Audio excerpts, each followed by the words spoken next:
दूसरी बहुएं तुम्हें ही तो देखकर सीखेंगी। मानसी की शादी के बाद पहली होली थी, जिसे लेकर वह अच्छी खासी उत्साहित थी। अभी तक तो लोगों से शादी के बाद पहली होली के किस्से ही सुनती आ रही थी।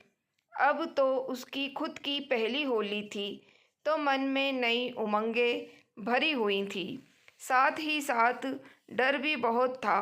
आप सोचेंगे कि होली में डर, आखिर किस बात का?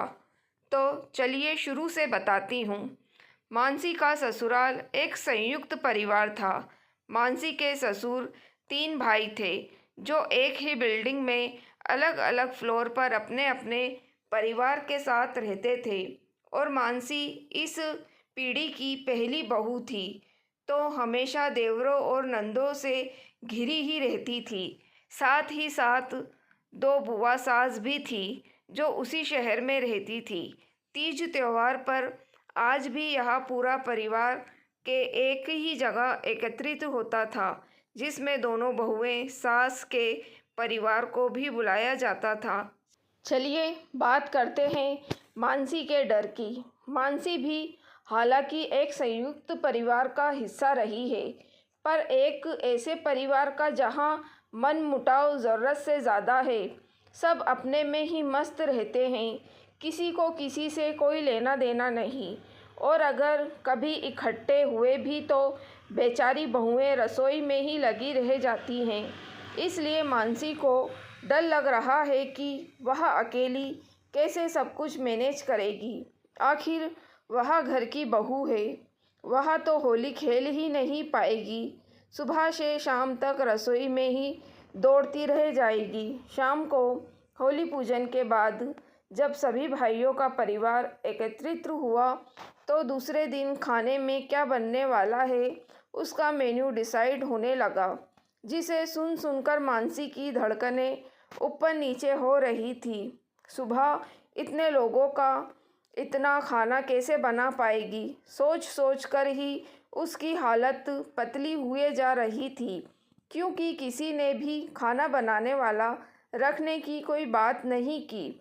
इस बात को उसके पति रमन ने भांप लिया।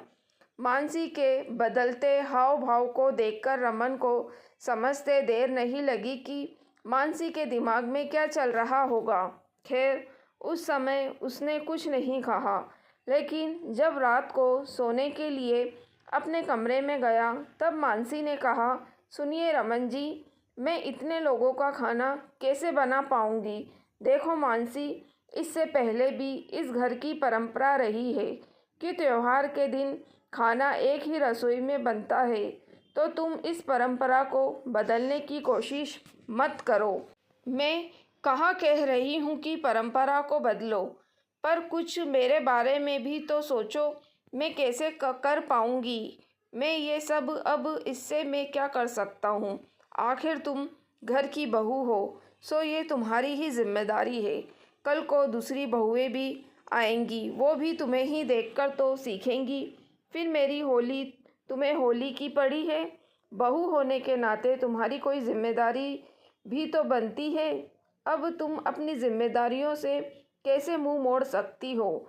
और हाँ, कोई गलती मत कर देना, नहीं तो हमें शर्मिंदा होना पड़ेगा। अब सो जाओ, सुबह जल्दी भी तो उठना है। आखिर तुम्हें ही तो सब कुछ संभालना है। ऐसा कहकर रमन तो दूसरी तरफ मुंह कर कर सो गया, और बेचारी मानसी की आंखों से नींद तो कोसों दूर हो गई। बेचारी की आंखों से में आंसू तक आ गए। सारी रात करवटें बदलते बदलते उसे कब नींद आ गई पता नहीं चला। सुबह जब नींद खुली तो देखा सब लोग जाग चुके हैं, और मम्मी जी ने चाय बनाकर सबको परोस दी है। माफ़ करना मम्मी जी, मुझे देर हो गई। कोई बात नहीं बेटा, तुम्हारी चाय रखी है, वहाँ पी लो जी। ठीक है। अपनी चाय लेकर मानसी कमरे में गई, तो रमन कमरे में पहले से ही बैठा था। मैंने रात को ही कहा था कि सुबह जल्दी उठ जाना। आखिर सब कुछ तुम्हें ही को संभालना है, लेकिन तुम हो कि तुम्हें किसी की बात सुननी ही नहीं है। पर रमन जी, मम्मी जी ने तो कुछ नहीं कहा। मेरी मम्मी तो सीधी है, कुछ नहीं कहेगी, पर तुम्हें तो अक्ल होनी चाहिए। तुम भी तो संयुक्त परिवारों में रही हो। क्या तुम्हें पता नहीं है कि किस हिसाब से सब कुछ मैनेज करना पड़ता है? अब जल्दी से चाय पियो और फटाफट काम पर लगो। रमन तो डांट कर चला गया, पर मानसी की हालत खराब। जैसे तैसे चाय पी और रसोई की तरफ चल दी। रसोई में जाकर देखा तो कुछ भी नहीं था। सासू माँ से जाकर पूछा, मम्मी जी खाना कहाँ बनेगा? खाना तो ऊपर छत पर बनेगा। बेटा, रसोई में इतनी जगह कहाँ है? जी ठीक है। मानसी ऊपर छत की तरफ रवाना हो गई। वहाँ जाकर देखा तो एक बार उसको अपनी आंखों पर यकीन नहीं हुआ। शायद उसने यह मंजर कभी सपने में भी नहीं सोचा था। घर के पुरुष मिलकर रसोई का काम कर रहे थे। चाचा जी सब्जियां साफ कर रहे थे। वही दो देवर मिलकर आटा गूंदने का काम कर रहे थे। कोई रायते की तैयारी कर रहा था, तो कोई ग्रेवी बनाने की तैयारी कर रहा था, तो कोई मिठाई की तैयारी कर रहा था। सब ने अपना अपना काम बांट रखा था। ये सब क्या हुआ? बेटा, कुछ चाहिए था तुम्हें? नहीं पापा, ये आप क्या कर रहे हैं? आज के दिन महिलाओं की छुट्टी है रसोई से। क्या? देखो बेटा, यहाँ हमारे घर का रिवाज है कि होली के दिन महिलाओं की रसोई से छुट्टी कर दी जाती है और रसोई की जिम्मेदारी हम पुरुषों की हो जाती है। इसलिए तुम जाओ और होली खेलने की तैयारी करो। बस हम रसोई की तैयारी करके नीचे आते हैं। जी कहकर मानसी पलटी ही थी कि कुछ चाहिए मैडम आपको? अचानक रमन की आवाज़ सुनकर मानसी ने पलट कर देखा तो रमन हाथ में रंग की बाल्टी लिए हंस रहा था। रमन को हंसता देखकर सभी देवर हंसने लगे। इससे पहले कि मानसी कुछ समझ पाती, रमन ने उस पर रंग की बाल्टी उंधेल दी। घर के बड़े वहाँ मौजूद थे, इसलिए मानसी कुछ न कह कर पाई।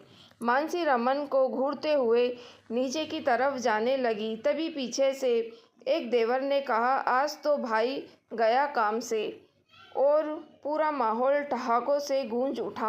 दोस्तों, अगर आपको कहानी पसंद आई है तो प्लीज़ आप मेरे चैनल वॉइस ऑफ नीलोफर को सब्सक्राइब ज़रूर कीजिएगा और मेरी वीडियो को लाइक और शेयर भी ज़रूर कीजिएगा।